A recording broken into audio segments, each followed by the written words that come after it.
मध्य प्रदेश भारत का दिल, जहां परंपरा और संस्कृति का बहुत सुंदर मेल है। यहाँ की मिट्टी में इतिहास की खुशबू है और यहाँ के लोग अपनी मेहनत और ईमानदारी के लिए जाने जाते हैं। लेकिन इसी प्रदेश का नाम एक ऐसे घोटाले से जुड़ा जिसने पूरे देश को शर्मिंदा कर दिया।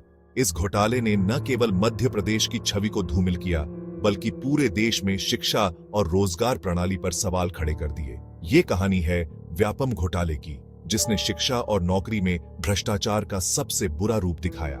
इस घोटाले ने यह साबित कर दिया कि कैसे कुछ लोग अपने स्वार्थ के लिए पूरे सिस्टम को भ्रष्ट कर सकते हैं। साल 2013 में इस घोटाले का खुलासा हुआ। इस खुलासे ने पूरे देश को हिलाकर रख दिया और लोगों को यह सोचने पर मजबूर कर दिया कि हमारे देश की शिक्षा और रोजगार प्रणाली कितनी कमजोर है। व्यापम ये संस्था युवाओं के लिए एक उम्मीद की किरण थी, जो उन्हें उनके सपनों को पूरा करने का मौका देती थी। लेकिन इस संस्था ने उन सपनों को चकनाचूर कर दिया। लाखों युवा इस संस्था पर भरोसा करते हैं अपने सपनों को पूरा करने के लिए। वे दिन रात मेहनत करते हैं अपने लक्ष्य को पाने के लिए। लेकिन जब उन्हें पता चलता है कि उनके सपनों के साथ खेला गया है, तो उनकी दुनिया ही बदल जाती है। लेकिन यही संस्था भ्रष्टाचार का अड्डा बन गई। यह संस्था जो युवाओं के भविष्य को संवारने का दावा करती थी, वही उनके भविष्य को अंधकार में धकेल रही थी। नौकरी हो या मेडिकल कॉलेज में दाखिला, हर जगह पैसे का खेल, हर जगह धोखा। यह घोटाला सिर्फ एक संस्था तक सीमित नहीं था, बल्कि यह पूरे सिस्टम की पोल खोलता है। और तो और, यह घोटाला सिर्फ मध्य प्रदेश तक ही सीमित नहीं था, इसकी जड़ें तो देश के दूसरे राज्यों तक फैली हुई थी। यह एक ऐसा जाल था जिसमें न जाने कितने मासूम फंस गए। इस चक्कर में न जाने कितने बच्चों के सपने टूटे, कितने परिवार बर्बाद हुए। उन बच्चों ने अपने सपनों को पूरा करने के लिए जो मेहनत की थी, वह सब व्यर्थ हो गई। कई मौतें भी हुई, जिनका सच आज तक कोई नहीं जानता। ये घोटाला सिर्फ आर्थिक नुकसान नहीं था, बल्कि यह मानवता के खिलाफ एक अपराध था। ये कहानी सिर्फ एक घोटाले की नहीं है, ये कहानी है उस व्यवस्था की जहां पावर के नशे में इंसानियत को कुचल दिया जाता है। ये कहानी है उस भ्रष्टाचार की जिसने हमारे समाज की नींव को हिलाकर रख दिया। ये कहानी उन लोगों की है जो आज तक न्याय की आस में जी रहे हैं। ये कहानी है उन मासूमों की जिन्होंने अपने सपनों को पूरा करने के लिए सब कुछ दांव पर लगा दिया, लेकिन उन्हें मिला सिर्फ धोखा और निराशा। साल 2013 एमपीपीबी के इतिहास में एक महत्वपूर्ण मोड़ साबित हुआ। प्री मेडिकल टेस्ट में अनियमितताओं की अफवाहें जल्द ही एक बड़े घोटाले में बदल गई। व्यापम घोटाले, जैसा कि इसे जाना जाता है, ने मध्य प्रदेश में तहलका मचा दिया। इसने संगठन के भीतर भ्रष्टाचार के बहुत गहरे जाल का पर्दाफाश किया। इस घोटाले का केंद्र परीक्षा प्रक्रिया में हेराफेरी था। इस घोटाले में परीक्षाओं में धांधली करने का एक बहुत ही चालाक सिस्टम शामिल था। इससे यह सुनिश्चित होता था कि अयोग्य कैंडिडेट्सों को प्रतिष्ठित प्रोफेशनल कोर्सेज और सरकारी नौकरियों में जगह मिल जाए। काम करने का तरीका अपनी सरलता और दुस्साहस में चौंकाने वाला था। उम्मीदवार अक्सर बोर्ड अधिकारियों और बिचौलियों की मिलीभगत से अपनी सफलता सुनिश्चित करने के लिए मोटी रकम देते थे।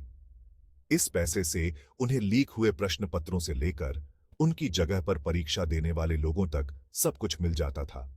डमी उम्मीदवार, जो अक्सर खुद होशियार छात्र होते थे, उन्हें दूसरों की ओर से परीक्षा में बैठने के लिए पैसे दिए जाते थे।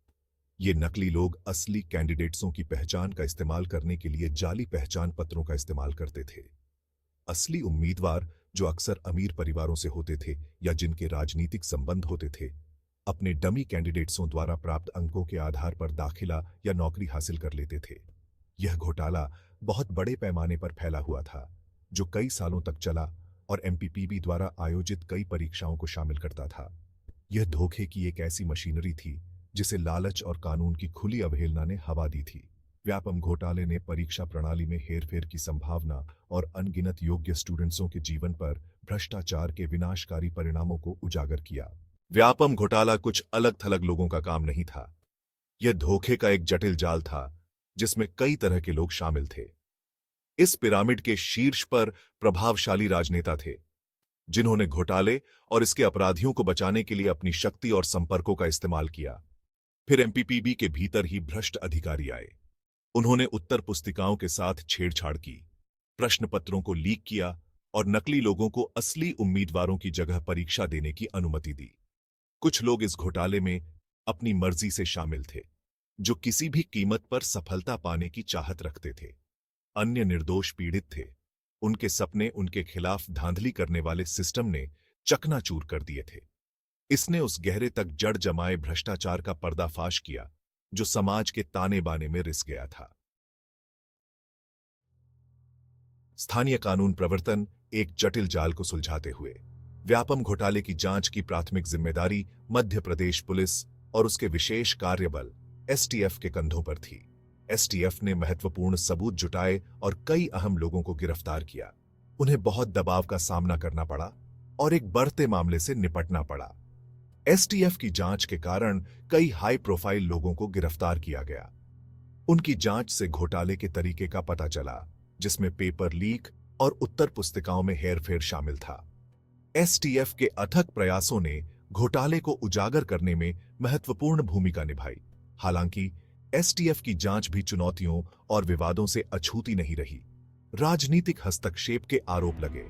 घोटाले से जुड़े कई लोगों की रहस्यमय मौतों ने जांच की ईमानदारी पर सवाल खड़े कर दिए। चुनौतियों के बावजूद व्यापम घोटाला जांच के शुरुआती दौर में एसटीएफ की भूमिका महत्वपूर्ण रही। उनके प्रयासों ने सीबीआई की भागीदारी और अधिक व्यापक जांच का मार्ग प्रशस्त किया। मीडिया की पैनी नजर, मीडिया का खुलासा। व्यापम घोटाला धोखे के अपने जटिल जाल और दूरगामी परिणामों के साथ गोपनीयता की परतों के नीचे दबा रह सकता था अगर मीडिया के अथक प्रयास न होते। समाज के पहरेदार के रूप में काम करते हुए मीडिया ने घोटाले को उजागर करने, इसे राष्ट्रीय ध्यान में लाने और यह सुनिश्चित करने में महत्वपूर्ण भूमिका निभाई कि न्याय का पालन हो।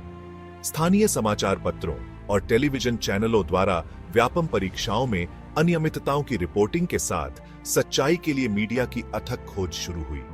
जैसे जैसे पत्रकारों ने गहराई से पड़ताल की, उन्होंने हेरफेर और भ्रष्टाचार के एक ऐसे पैटर्न का पता लगाया जो कुछ अलग थलग घटनाओं से कहीं आगे तक फैला हुआ था। उन्होंने सावधानीपूर्वक सबूतों को जोड़ा, व्हिसल ब्लोअर का साक्षात्कार लिया और उन सुरागों का पालन किया जिन्होंने घोटाले में शामिल व्यक्तियों के विशाल नेटवर्क का पर्दाफाश किया। व्यापम घोटाले का मीडिया कवरेज केवल तथ्यों की रिपोर्टिंग तक ही सीमित नहीं था, यह पीड़ितों की आवाजों के लिए एक मंच बन गया। योग्य उम्मीदवारों को अवसरों से वंचित करने की कहानियां, कोचिंग पर अपनी जीवन भर की कमाई खर्च करने वाले परिवारों की दुर्दशा और व्यवस्था में विश्वास के क्षरण ने जनता को झकझोर कर रख दिया। मीडिया ने पीड़ितों को एक चेहरा दिया, उनके संघर्षों और न्याय की मांगों को बढ़ाया। मीडिया के लगातार कवरेज ने सरकार पर कार्रवाई करने के लिए भारी दबाव डाला। खुलासों की निरंतर धारा से प्रेरित जनता के गुस्से ने अधिकारियों को जांच शुरू करने और अंततः मामले को सीबीआई को सौंपने के लिए मजबूर कर दिया। व्यापम घोटाले में मीडिया की भूमिका एक लोकतंत्र में सत्ता में बैठे लोगों को जवाबदेह ठहराने और पारदर्शिता सुनिश्चित करने में खोजी पत्रकारिता की शक्ति का उदाहरण देती है। व्यापम घोटाला इतना बड़ा हो गया था कि मामला सुप्रीम कोर्ट तक पहुंच गया। यह घोटाला न केवल शिक्षा प्रणाली को हिलाकर रख दिया, बल्कि समाज के हर वर्ग को प्रभावित किया। कोर्ट ने भी इस मामले को गंभीरता से लिया और खुद इसकी निगरानी करने लगे। सुप्रीम कोर्ट ने इस मामले की जांच के लिए एक विशेष टीम गठित की ताकि निष्पक्षता बनी रहे। सीबीआई को जांच सौंपी गई ताकि सच्चाई सबके सामने आ सके। सीबीआई ने इस मामले को अपनी प्राथमिकता में रखा और तुरंत ही जांच शुरू कर दी। सीबीआई ने अपनी जांच शुरू कर दी। उन्होंने कई टीमों का गठन किया और विभिन्न स्थानों पर छापेमारी की। लोगों से पूछताछ हुई, कागजात की जांच हुई। सीबीआई ने कई महत्वपूर्ण दस्तावेजों को जब्त किया और कई लोगों से गहन पूछताछ की। और जैसे जैसे जांच आगे बढ़ी, वैसे वैसे इस घोटाले के और भी चेहरे बेनकाब होते गए। कई बड़े नाम सामने आए जिन्होंने इस घोटाले में महत्वपूर्ण भूमिका निभाई थी। लेकिन मामला इतना पेचीदा था कि सीबीआई को भी कई मुश्किलें आईं। कई बार उन्हें ऐसे सबूत मिले जो विरोधाभासी थे और इससे जांच और भी जटिल हो गई। कई गवाह पीछे हट गए, कई सबूत गायब हो गए। गवाहों पर दबाव डाला गया और उन्हें धमकाया गया, जिससे वे अपने बयान बदलने लगे। ऐसा लग रहा था जैसे कोई ताकतवर ताकत सच्चाई को दबाना चाहती थी। इस घोटाले के पीछे कई प्रभावशाली लोग थे जो नहीं चाहते थे कि सच्चाई सामने आए, लेकिन सीबीआई ने हार नहीं मानी और अपनी जांच जारी रखी ताकि न्याय हो सके और दोषियों को सजा मिल सके। व्यापम घोटाला सिर्फ भ्रष्टाचार का मामला नहीं था, बल्कि ये तो एक जानलेवा साजिश भी बन गया। इस घोटाले ने न केवल शिक्षा प्रणाली को हिलाकर रख दिया, बल्कि कई परिवारों को भी तबाह कर दिया। इस घोटाले से जुड़े कई लोगों की रहस्यमय तरीके से मौत हो गई। ये मौतें इतनी रहस्यमयी थीं कि हर कोई सन्न रह गया। इन मौतों में गवाह, आरोपी और जांच से जुड़े लोग शामिल थे। हर मौत के साथ एक नया सवाल खड़ा हो गया। कुछ मौतों को आत्महत्या बताया गया तो कुछ को हादसा। लेकिन क्या ये सच में हादसे थे या फिर कुछ और? लेकिन इन मौतों के पीछे का सच क्या था, ये आज तक एक रहस्य है। क्या ये मौतें महज संयोग थीं या फिर किसी बड़ी साजिश का हिस्सा? ये आज तक एक रहस्य है। हर मौत के साथ एक नई कहानी जुड़ती गई और हर कहानी ने इस घोटाले को और भी पेचीदा बना दिया। मीडिया रिपोर्ट्स के अनुसार इस घोटाले से जुड़ी 50 से भी ज्यादा मौतें हो चुकी हैं। ये आंकड़ा अपने आप में ही चौंकाने वाला है। इन मौतों ने घोटाले को और भी संदिग्ध बना दिया है। हर मौत ने इस घोटाले की गहराई को और भी बढ़ा दिया। क्या ये महज संयोग था या फिर सबूत मिटाने की एक चाल? ये सवाल आज भी अनुत्तरित है और शायद हमेशा रहेगा। व्यापम घोटाले में सबसे डरावनी बात थी रहस्यमयी डेथ्स। जो लोग भी इस घोटाले से जुड़े थे, उनमें से कई लोग अचानक मरने लगे। इनमें से कुछ मौतें तो इतनी अजीब थीं कि उन्हें आत्महत्या कहना भी मुश्किल था। कोई सड़क हादसे में मरा तो कोई ट्रेन से गिर गया। एक पत्रकार तो इस मामले की तहकीकात कर रहा था, उसे दिल का दौरा पड़ गया। न जाने ऐसी कितनी घटनाएं हुईं जिनसे लोगों के मन में दहशत फैल गई। क्या ये वाकई में इत्तेफाक थे या फिर किसी साजिश के तहत लोगों को मारा जा रहा था? व्यापम घोटाला सिर्फ नौकरियों और शिक्षा में धांधली तक सीमित नहीं था, बल्कि ये एक बहुत बड़े आर्थिक घोटाले का भी हिस्सा था। इस घोटाले में न केवल सरकारी नौकरियों और शैक्षिक संस्थानों में प्रवेश के लिए पैसे लिए गए, बल्कि यह एक व्यापक आर्थिक षड्यंत्र का हिस्सा था। जांच एजेंसियों के अनुसार इस घोटाले में करोड़ों रुपए का लेन देन हुआ।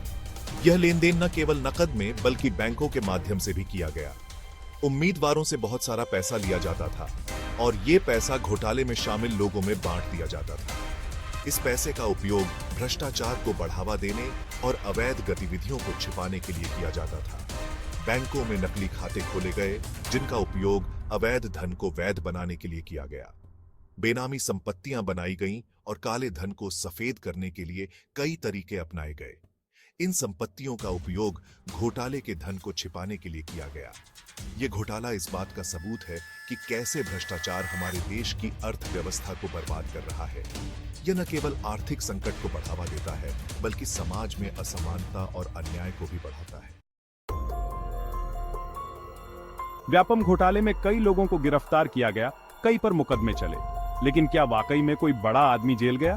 क्या पीड़ितों को इंसाफ मिल पाया? इस मामले में कई लोगों को सजा तो हुई, लेकिन ज्यादातर छोटे मोटे लोग ही थे। बड़े मगरमच्छ आज भी आजाद घूम रहे हैं। पीड़ित परिवार आज भी न्याय की आस में दर दर भटक रहे हैं। यह मामला एक मिसाल है कि कैसे ताकतवर लोग कानून से बच निकलते हैं और पीड़ितों को निराशा ही हाथ लगती है। इस पूरे घटनाक्रम में सबसे ज्यादा तकलीफ उन छात्रों और उनके परिवारों को हुई जिनके सपने इस घोटाले की भेंट चिराच गए। जिन छात्रों ने 2013 तक मेहनत की, जिनके परिवारों ने अपनी जमा पूंजी लगा दी, उन्हें निराशा के सिवा कुछ नहीं मिला। कई छात्रों को अपनी पढ़ाई छोड़नी पड़ी तो कई डिप्रेशन में चले गए। कई परिवार कर्ज में डूब गए तो कई परिवार टूट गए। इन पीड़ितों को आज तक इंसाफ नहीं मिला है। यह घोटाला सिर्फ कुछ लोगों के लिए भ्रष्टाचार का मामला नहीं था, बल्कि हजारों लोगों के लिए यह जिंदगी और मौत का सवाल था।